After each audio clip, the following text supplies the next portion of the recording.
गुरु की साजिन बाजी प्यारे साथ संगत जी, प्यार और सत्कार से कहना धन निरंकार जी। साथ संगत जी, सबसे पहले तो दासी शुक्राना करती है निरंकार दातार का, जिनकी अपार कृपा से हमें ये ब्रह्म ज्ञान मिला है और जीवन जीने का सही रास्ता सतगुरु की कृपा से हमें नजर आया है। सतगुरु ने हमें समझाया है कि हमारे जीवन का सही मूल्य क्या है। हमारे जीवन का मूल्य इस परमपिता परमात्मा को पाने से ही पड़ता है। और सतगुरु हमें समझाते हैं कि ब्रह्म ज्ञान की जानकारी, ब्रह्म ज्ञान ले लेने के बाद हमने सेवा सिमरन सत्संग करना है। यही हमारे जीवन का सही मूल्य है। जब तक इंसान सतगुरु की शरण में नहीं आता, उसे पता ही नहीं लगता कि हमारे जीवन की सही कीमत क्या है।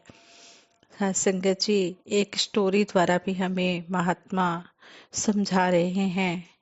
एक व्यक्ति ने भगवान बुद्ध जी से पूछा, जीवन का सही मूल्य क्या है। महात्मा भगवान बुद्ध जी ने उसे एक चमकता हुआ पत्थर दिया और उस महात्मा से कहा कि इसका मूल्य पता करके आ, लेकिन ध्यान रखना इसको बेचना नहीं है। वह महात्मा मार्केट में एक फ्रूट वाले के पास गया, जो फ्रूट बेच रहा था, संतरे बेच रहा था वह, और उसे पत्थर दिखाते हुए उसकी कीमत पूछी। तो उस फ्रूट वाले ने संतरे बेचने वाले ने कहा कि 12 संतरे ले जा और यह पत्थर मुझे दे जा। आगे से सब्जी वाले ने आगे से उसने कहा कि नहीं, इसको मैंने बेचना नहीं है। वह आगे चल पड़ा। आगे एक सब्जी वाला खड़ा था। उसने सब्जी वाले से उस पत्थर की कीमत पूछी। तो सब्जी वाले ने कहा कि इस पत्थर के बदले, इस पत्थर की कीमत में एक बोरी आलू दे सकता हूँ। वह आगे चल पड़ा। उस महात्मा ने एक ज्वेलर्स के पास वह पत्थर दिखाया। तो वह ज्वेलर्स सोना बेचने वाला था। उसने पत्थर देखा और उसने कहा कि 30 लाख में मुझे बेच दो। उस महात्मा ने वह पत्थर देने से मना कर दिया। तो वह सुनार बोला, चलो 2 करोड़ में दे दे, या बता इसकी कीमत, जो मांगेगा वह मैं तुझे दे दूंगा। उस महात्मा ने सुनार से कहा, मेरे गुरु ने इसे बेचने से मना किया है। आगे हीरे बेचने वाले एक जोहरी के पास गया। जोहरी ने जब उस बेशकीमती रूबी को देखा तो पहले उसने रूबी के पास एक लाल कपड़ा बिछाया और उस कीमती रूबी की परिक्रमा लगाई, मत्था टेका। फिर जोहरी बोला, कहाँ से लाया है ये बेशकीमती रूबी, इसकी कीमत नहीं लगाई जा सकती।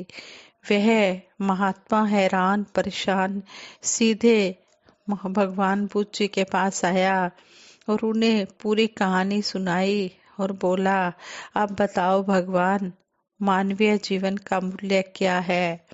भगवान बुद्ध बोले, संतरे वाले ने इस पत्थर की कीमत 12 संतरे बताई, सब्जी वाले ने एक बोरी आलू बताई, और सोना बेचने वाले सुनार ने 2 करोड़ रुपए, और जोहरी ने इसे बेशकीमती माना। ठीक यही स्थिति तुम्हारे जीवन की भी है। तू बेशक हीरा है, तेरी कीमत अपनी हैसियत, अपनी जानकारी और अपनी समझ से ही लगाएगा। जीवन का मूल्य समझ आने के बाद उसने महात्मा बुद्ध को, भगवान बुद्ध को प्रणाम किया, नमस्कार की और चुपचाप वहां से चल दिया। तभी तो हमें इस भजन द्वारा भी समझाया जाता है कि हे इंसान, हीरा जन्म जो तुझको मिला है ये गंवाने के काबिल नहीं है। तेरा हर श्वास ये अनमोल मोती यूं लुटाने के काबिल नहीं है। कि तेरा एक एक श्वास बहुत कीमती है, इस हीरे की तरह है। लेकिन इसकी कदर को तू सतगुरु की शरण में आकर, सतगुरु के चरणों में आकर ही पा सकता है।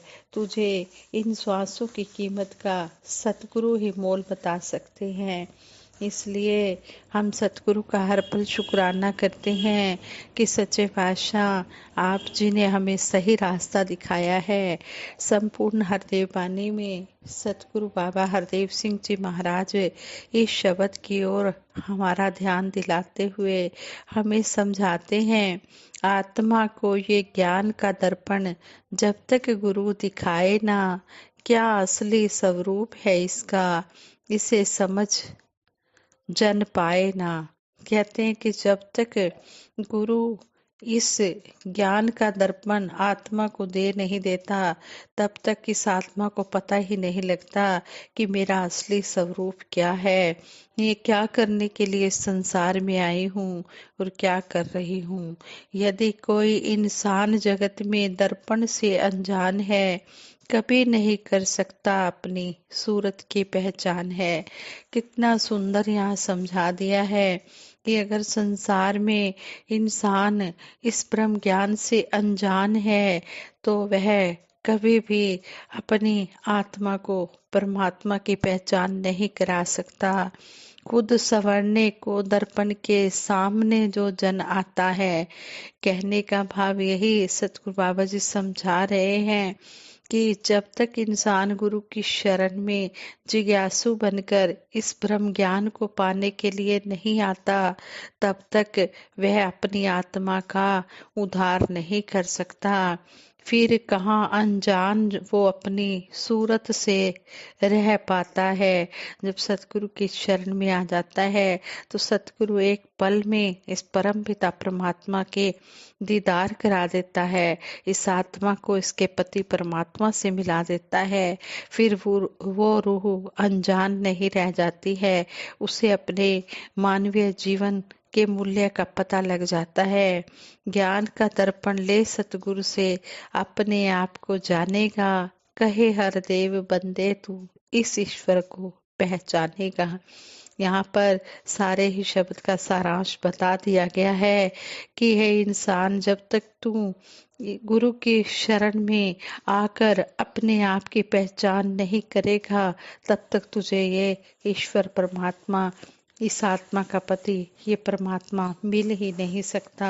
पूर्ण सतगुरु वक्त के पैगंबर सतगुरु माता सुदीक्षा जी महाराज सारे संसार के लिए इस दुनिया में आए हुए हैं और सभी को ही कह रहे हैं कि आओ इस परम पिता परमात्मा की पहचान कर लो, जिसके लिए तुम इस संसार में आए हो, और अपने जीवन का सही मूल्य समझ लो।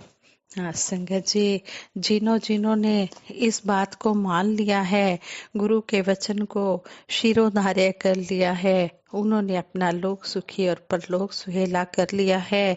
और वो आत्मा अपने कर्मों के द्वारा इस मिशन का प्रचार कर रहे हैं, जन जन तक यह ब्रह्म ज्ञान पहुंचाने की कोशिश कर रहे हैं, इस सत्य का प्रचार जन जन तक पहुंचा रहे हैं। वो खुद भी सुखी हुए हैं और औरों को भी सुखी करने की पूरी कोशिश कर रहे हैं। संत ना होते जगत में तो जल मरता संसार। संतों महापुरुषों के सहारे ही यह धरती टिकी हुई है और संत महात्मा इस संसार में परोपकार करने के लिए आते हैं और परोपकार ही करते चले जाते हैं। सत्संग जी दासी युग प्रवर्तक बाबा गुरबचन सिंह जी महाराज के एक बात आप जी के चरणों में शेयर करें कि ये आदरणीय महात्मा जी आर.डी. सत्यार्थी जी ने बताई है। उन्होंने बताया कि दास के अपने साथ घटित यह घटना इस सत्य की गवाह है, साक्षी है कि गुरु का वचन और गुरसिक का मनन जब मिल जाए तो गुरसिक बहुत सुख पाता है और आनंद से जीवन बिताता है। बात 1979 की है। 1979 1979 की है। सतगुरु बाबा जी और पूज्य राजमाता जी साथ साथ प्रचार यात्रा करते करते हैदराबाद पहुंचे। हजूर बाबा जी ने आदेश दिया कि शास्त्री जी, आप यहाँ से दिल्ली वापस चले जाएं। आज रात की ही टिकट का अरेंजमेंट कर ले। दास की तुच्छ बुद्धि में इस आदेश का कारण समझ नहीं आ रहा था, फिर भी दास ने सिर झुका दिया। यह बात जब साथ यात्रा कर रहे अन्य सदस्यों को मालूम हुई तो पूज्यपुरी साहिब जी, अनुराग जी, तन्हा जी और अन्य महापुरुषों ने दास को सलाह दे कि मैं हजूर से विनती करूं कि कुछ दिन का प्रोग्राम रह गया है, क्यों ना हम सभी इकट्ठे ही वापस जाएं। किसी के ध्यान में शायद यह भी आ गया हो कि शास्त्री जी से रास्ते में कहीं कोई भूल हो गई होगी, जिस कारण बाबा जी यहीं से इन्हें वापस भेज रहे हैं। कई महापुरुषों ने मिलकर परम ममतामयी निरंकारी राजमाता जी के माध्यम से बाबा जी को मनाने के कई प्रयत्न किए। राजमाता जी स्वयं भी हैरान थी कि यह महात्मा तो हर स्थान पर हमारी टूर पार्टी और दूसरे संतों के लिए सहायक सिद्ध होते हैं, और फिर बाबा जी इसे ही वापस क्यों भेज रहे हैं। एक दो महापुरुषों ने बहुत जोर देकर कहा, माता जी, हजूर से विनती करके देख लीजिए।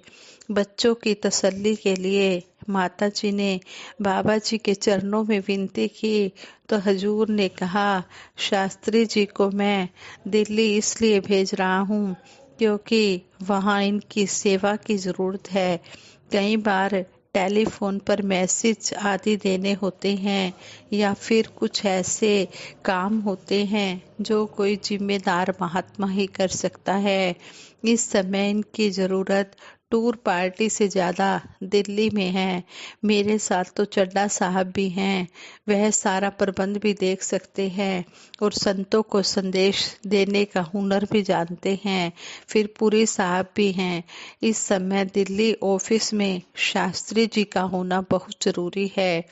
माता जी ने सिर झुका दिया और कमरे से बाहर आकर मुझसे हंसकर कहने लगे, शास्त्री जी, आपका दाना पानी दिल्ली का है, वहाँ की सेवा आपको बुला रही है।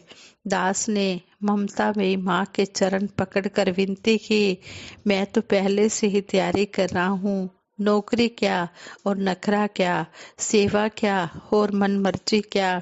सेवा हुक्म में होती है, ना कि अपनी इच्छा अनुसार। इसलिए दास को जहाँ भी रखो, दास की उंगली पकड़ कर रखना। दास ने उसी रात गाड़ी पकड़ी। लगातार टूर करने के कारण कई दिनों की बेआरामी और थकान गाड़ी में ही दूर कर ली। एकदम तरोताजा होकर दिल्ली पहुंच गया। टूर पार्टी महाराष्ट्र का टूर करके नागपुर से होते हुए दुर्ग पहुंच गई। दुर्ग में तो पहले ही बाबा जी, माता जी और संतों महापुरुषों पर घातक हमला करने की सभी तैयारियां हो चुकी थी। साजिश के अनुसार पूरी योजना बनाकर गाड़ियों पर हमला किया गया। इस घटना में बहन सुदेश नीलम जी ने शहीदी पाई। तनाव भरा वातावरण बन गया। बाबा जी को दुर्ग में ही बाकी का समय रेस्ट हाउस में गुजारना पड़ा और फिर सरकार की ओर से लगातार की गई प्रार्थना को स्वीकार करते हुए आप भोपाल से हवाई जहाज द्वारा दिल्ली पहुंच गए। इन परिस्थितियों ने इस घटना के संबंध में जो सेवाएं दास को दिल्ली में निभाने का अवसर मिला, उन्होंने एक बार फिर दास का रोम रोम इस अंतर्यामी त्रिकालदर्शी सतगुरु के सामने झुका दिया, जो सब कुछ पहले जानते हुए भी निरंकार की लीला में हस्तक्षेप नहीं करता, बल्कि उसे स्वीकार करने का उपदेश दूसरों को भी देता है और स्वयं भी करता है। दास सोचने पर विवश हो गया कि सतगुरु का यदि हुक्म मान सके तो भी धन्यवाद इसी का है जो मानने की शक्ति प्रदान करता है। हाँ संगत जी, कितना अच्छा यहाँ पर इस सत्य घटना के द्वारा परम पूज्य महात्मा आदरणीय महात्मा JRD सत्यार्थी जी ने समझाया है कि गुरु का वचन मानने में ही हमारी भलाई है। जब हम गुरु का वचन मान लेते हैं तो हमारे जीवन में सुख ही सुख आते चले जाते हैं। हमने मन वचन कर्म से एक होना है और जो भी सतगुरु के आदेश उपदेश आए उनको मानते चले जाना है।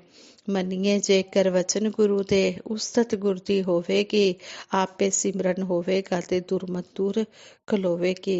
शहनशाह जी ने इस शब्द द्वारा भी हमें समझा दिया है कि जब हम गुरु के वचन मानते हैं तो गुरु की प्रशंसा तो होती है ही है, लेकिन इसमें हमारा भी बहुत ही आनंददायी जीवन गुजरता है। मनिए जेकर वचन गुरु दे उस्तत गुरदी होवे कि आप पे सिमरन होवेगा ते दुर्मत दूर खलोवेगी। फिर सिमरन भी होता है, सेवा भी होती है, सत्संग भी होता है और पूरे विचार दूर दूर होते चले जाते हैं। मन में कोई बुरी मत नहीं आती है। इसलिए सतगुरु के चरणों में हम यही प्रार्थना यही अरदास करते हैं कि सच्चे पातशाह जिस तरह आप जी ने जोड़ा है इसी तरह अंतिम श्वासों तक अपने चरणों से लगाए रखना, हमारी भूलों को बख्शना और हमें सद्बुद्धि देना, सद्विचार देना, सद्मार्ग देना। साथ संगत जी प्रेम से कहना, धन निरंकार जी।